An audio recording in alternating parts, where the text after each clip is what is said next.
Right now on 10 News at 11.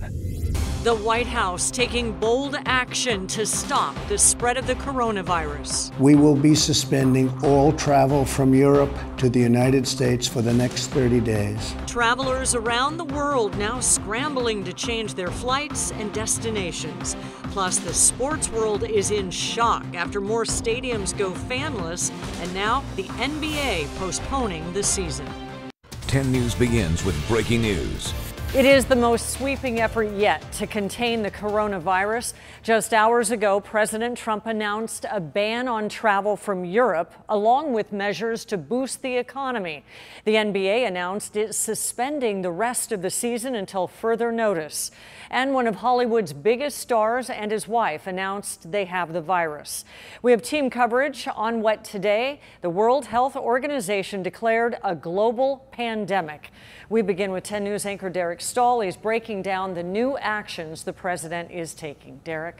Well, good evening. The president laid out what he's calling the most aggressive and comprehensive effort to confront a virus in modern history. But there was at least one announcement he had to quickly walk back. The 30-day ban on foreigners traveling from Europe to the U.S. will begin on Friday. The restrictions do not apply to Americans or travel from the U.K. We made a life-saving move with early action on China. Now we must take the same action with Europe. In a primetime address, the president initially said there would also be a ban on cargo shipments from Europe, but he later clarified on Twitter the restriction stops people, not goods.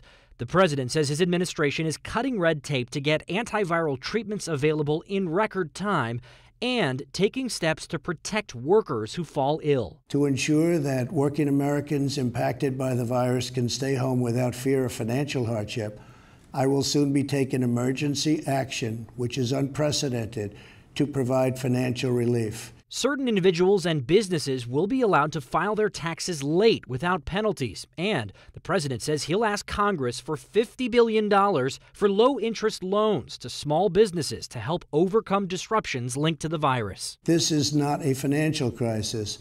This is just a temporary moment of time that we will overcome together as a nation. Still, after the speech, Dow futures dropped more than 1,000 points in after-hours trading. Today, the World Health Organization declared a global pandemic for the first time in a decade.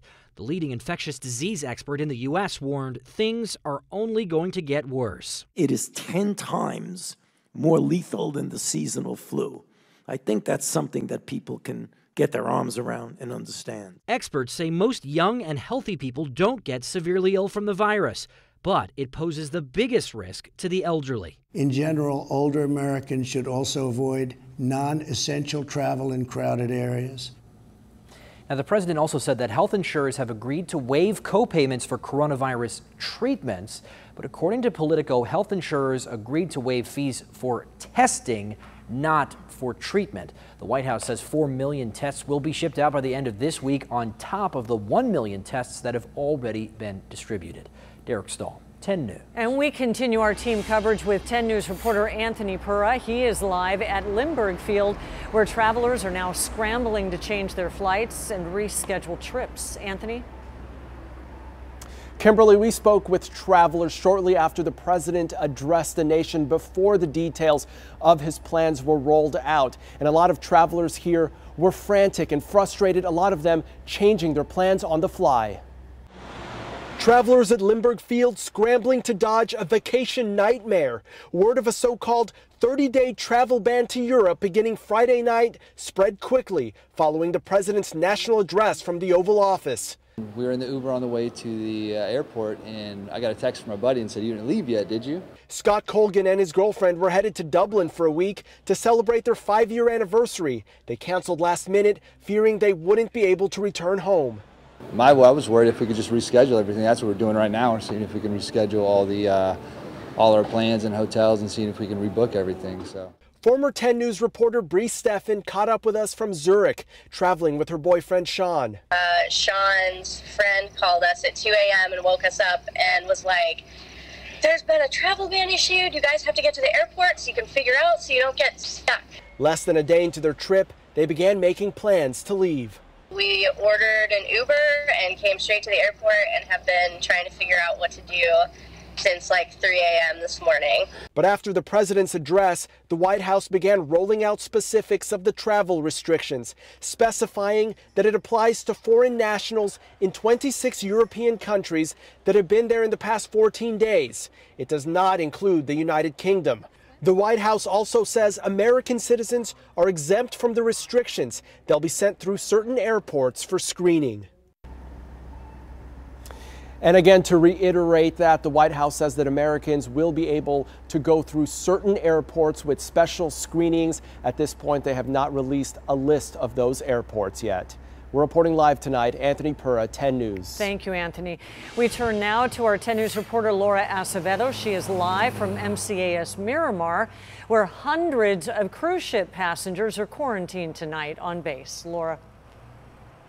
And Kimberly, the latest flight from Oakland arrived about 2 hours ago here at MCAS Miramar. Now, we spoke to people that arrived on this afternoon's flight. They tell me they are very tired, but looking forward to getting some rest tonight in quarantine.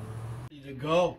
Can you imagine that? Stephen and Michelle Smith are in quarantine tonight, telling 10 News they got off the plane at MCAS Miramar late this evening, where they were processed and received keys for their rooms, transported by bus to where they'll stay for the next 14 days. Once in their rooms, the couple says they had dinner delivered. The Smith says they are doing well and glad to be here, ready to rest.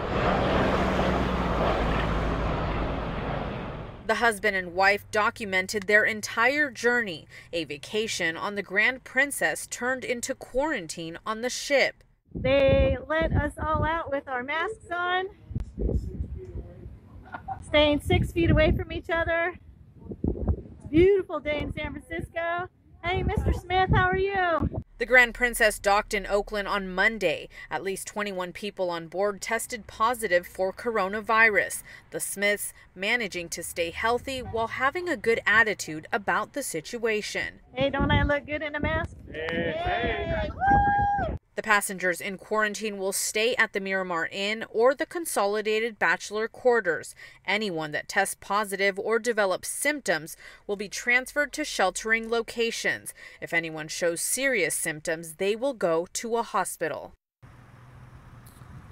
It is unclear how many passengers were on tonight's flight, but MCA officials tell me they will have final numbers once Health and Human Services finishes all of the screenings and checking everyone in. Reporting live from MCAS Miramar, Laura Acevedo, 10 News. And a basketball stunner tonight. The NBA is immediately suspending all games on a day filled with unprecedented moves in the sports world. And 10 News Sports Director Ben Higgins is joining us now with the coronavirus diagnosis that really sparked this whole drastic decision. Yeah, all it took was one positive test for the coronavirus to bring a halt to the NBA playoff chase, with no word when games might resume. Earlier this week, Utah Jazz All-Star Rudy Gobert was so unconcerned about the coronavirus that he went out of his way to handle reporters' microphones. Gobert then fell ill, and just as his team was taking the court in Oklahoma City, word arrived that Gobert's coronavirus test came back positive. Officials decided to clear the court and arena and postpone the game. A short while later, the NBA made the decision to suspend their season. Dallas Mavericks owner Mark Cuban got the news on his phone and was stunned. This is something out of a movie, and you just don't expect it to happen in real life. In a statement, the NBA says it will use the hiatus to determine its next steps. The NCAA, meanwhile, announced that the March Madness basketball tournament will go on, but in largely empty arenas. Only essential staff and family members will be allowed inside for tournament games, leaving fans of the San Diego State Aztecs and other teams left to watch from home. I'm really bummed. I had 2 trips planned, and I'm going to be staying in lovely San Diego, but it's not going to be the same not going with the big crowd. Those precautions will extend to the Division II West Regional taking place at UCSD later this week. And San Diego State also announcing that all home events, including baseball games, will now be played without fans. The Padres in Major League Baseball, meanwhile, are keeping a close eye on the situation, but as of now are continuing spring training games with an eye on their March 26th opening day at Petco Park. I'm Ben Higgins, 10 News. Stunning changes. And actor Tom Hanks and his wife Rita Wilson have tested positive for the coronavirus. The announcement was made on Hanks' Twitter page this afternoon. The couple is in Australia for production of a movie. He says they both felt tired, feverish, and symptoms of a cold, which prompted them to seek testing. He said the couple will be isolated and observed for as long as required. They're the first celebrities to make a public announcement about a positive diagnosis. Stay on top of any developments with the coronavirus by downloading the 10 News app. A free version is available in the App Store.